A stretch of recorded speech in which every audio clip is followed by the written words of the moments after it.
am king, I am king, I am king, I am king. We can settle this like you got some class, so we can get into some gangster shit. So, like I said, back to like I was saying again, you better be glad that you live in America. And it's not, I know it's not peachy. I know it's not, but like I said, you got certain countries that are not allowed to carry,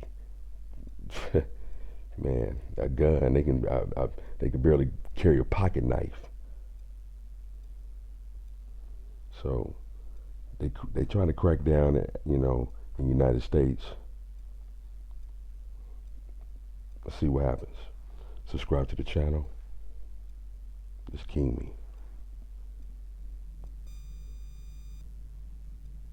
Spike right after mass shootings and efforts to pass gun control laws. Are you expecting gun sales to keep rising with these kinds of upticks in violence?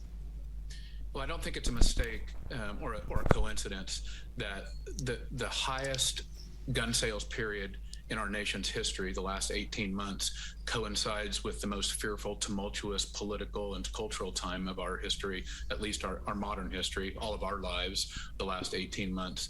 And fear and hatred and conspiracy, worrying about the other, that drives sales. So I think that gun sales will continue to continue on this high pace as long as we're in this sort of really ugly environment where we hate each other and where half of the country seems to be arming itself for civil war against the other half. It's a frightening thing.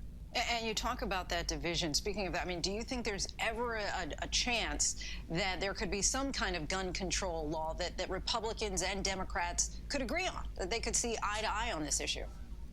Well, I think the first thing we need to do, and I hope we can, we need to outlaw across all 50 states open carry and armed intimidation.